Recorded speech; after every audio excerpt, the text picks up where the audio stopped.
Hello বন্ধুরা, আমার YouTube channel আপনাদেরকে স্বাগতম। আপনারা দেখতে পাচ্ছেন আমার কবুতরগুলো বারান্দার মধ্যে কত সুন্দরভাবে বসে আছে। কারণ টানা বৃষ্টির কারণে কবুতরকে আমি ছেড়ে দিয়েছি, কিন্তু কবুতরগুলো খোপে না ঢুকে আবার বারান্দার মধ্যে এসে ঘোরাফেরা করতেছে এবং বারান্দার মধ্যে কবুতরকে খেতে দিয়েছি। টানা বৃষ্টির কারণে কবুতরকে সঠিক সময় ছাড়া যাচ্ছে না, কারণ বৃষ্টি লেগেই আছে। কারণ বৃষ্টির মধ্যে কবুতরকে আপনারা ছেড়ে দিবেন না, কারণ কবুতর বৃষ্টির মধ্যে ভিজলে কবুতরে ঠান্ডা লাগতে পারে, ঠান্ডা থেকে আবার কবুতরে আরও অনেক অসুবিধা হতে পারে। এই কারণে আপনারা কবুতরকে বৃষ্টির সময় আবদ্ধ অবস্থায় রাখবেন।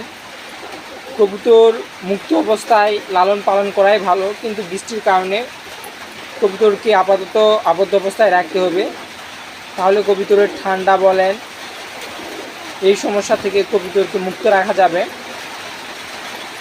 এবং কবুতরকে প্রতিনিয়ত কবুতরের যে পানির পাত্র এটা পরিষ্কার করে প্রতিনিয়ত নতুন পানি দিতে হবে।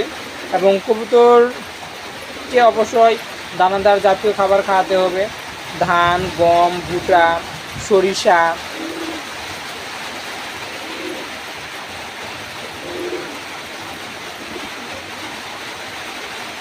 এবং কবুতরকে নিয়মিত গিট দিতে হবে।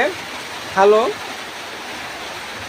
আপনারা দেখতে পাচ্ছেন আমার কবুতরগুলো কত সুন্দরভাবে বসে আছে খাবার খেয়ে,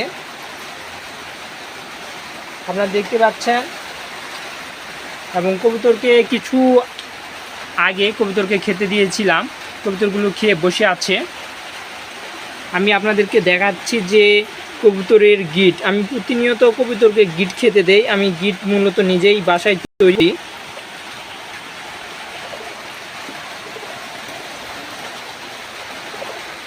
আমার কবুতরগুলো আপনাদের কেমন লেগেছে অবশ্যই লাইক করবেন, কমেন্ট করবেন এবং আরও ভালো ভিডিও পেতে আমার চ্যানেলটি আপনারা সাবস্ক্রাইব করবেন। ধন্যবাদ সকলকে।